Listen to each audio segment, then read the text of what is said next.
Okay, so we're back at the yogurt that I put in earlier. So I'm sorry for all the piecemeal videos, but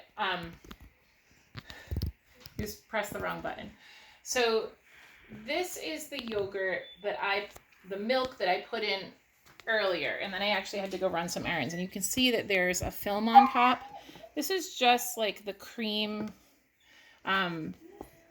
the fats and stuff at the top. It doesn't hurt anything, but I usually just take like a spoon or a strainer like this, and I just strain all of that off and just put it aside. I'll like give it to the dogs or something, and you can see that it's just the hot milk now. Hold on right there, Ava. I'm just gonna get the thermometer.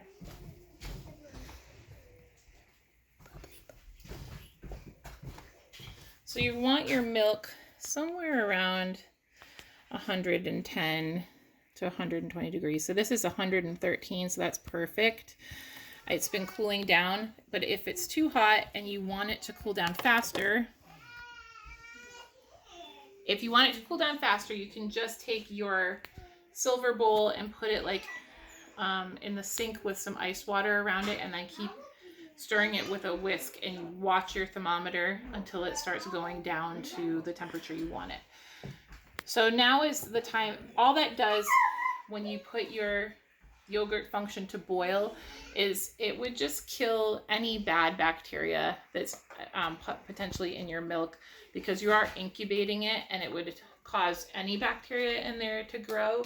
So now it's heated up to the point where it's killed all the bad bacteria, and now it's cooled down to the point where it can be incubated.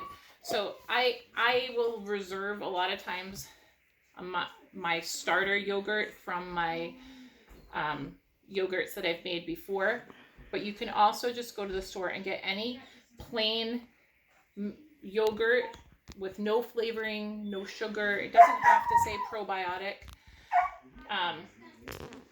But you can hear we have a new puppy. Can you pause it for 1 second? Maybe the little pause button is the 2 lines. So any plain yogurt that has probiotics in it. And so you're just going to look on your yogurt. You don't want anything with sugar. You don't want like a flavored yogurt, just a plain yogurt that has live active yogurt cultures. So it should say that somewhere on it. Like, so this one says it. I don't know if you can see it here, but it says live active yogurt cultures. Hang on a second. I'm trying to get it to work. Hold on, let me back it up. Your finger, it's making it work. Anyhow, you'll see it on the container. You don't need this whole container. You only need about a cup. So you get one of those small 6-ounce ones. And it doesn't have to be exact. I think one of the things that bothered me when I was watching yogurt making videos and tutorials in the past is like it always looked like it had to be like super precise and exact. But I'm just gonna take out somewhere around a cup of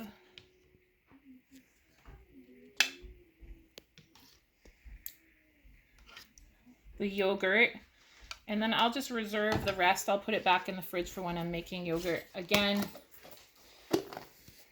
and I'll keep a starter. So what I normally do is, because this is cold right out of the fridge, I will add some of this yogurt to the mixture and just kind of mix it around. So because I'm disorganized, hold on 1 second. So I'm just going to add some of this warm milk to the yogurt that I'm going to be adding to the rest of the warm milk. And I just kind of mix it up a bit so that I'm not just dumping something cold by itself in there. You can put it in a better container and you can whisk it up, whatever you want to do. But you're just adding that yogurt with the live active cultures into your warm milk, and that is going to incubate your yogurt. And then Ava, can you come and look at the front here?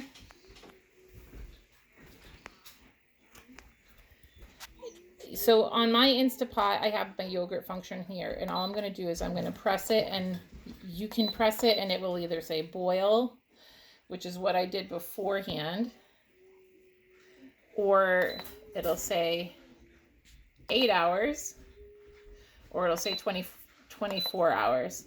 And so I'm just going to leave it on 24, and you just get it to where you want it. Mine is going to be the 24-hour setting, and just leave it, and that's it.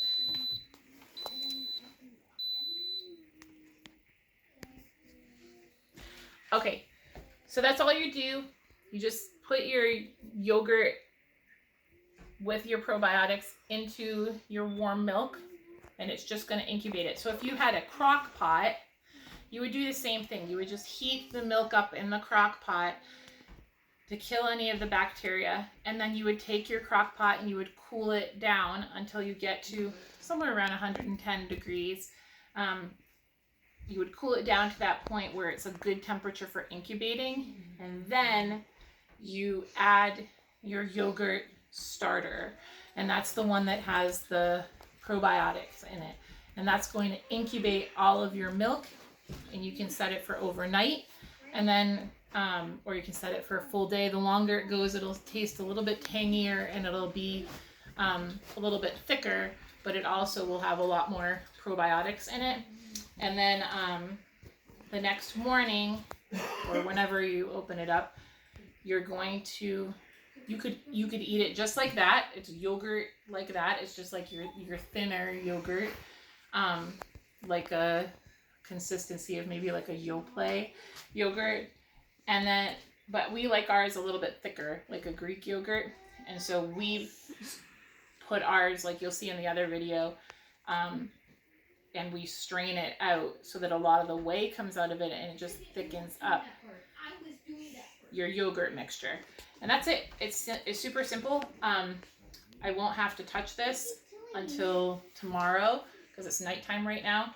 If this was a crock pot, I would actually wrap the crock pot with like a warm towel or like a small blanket or something. And all that does is it kind of keeps the temperature warm while it's incubating.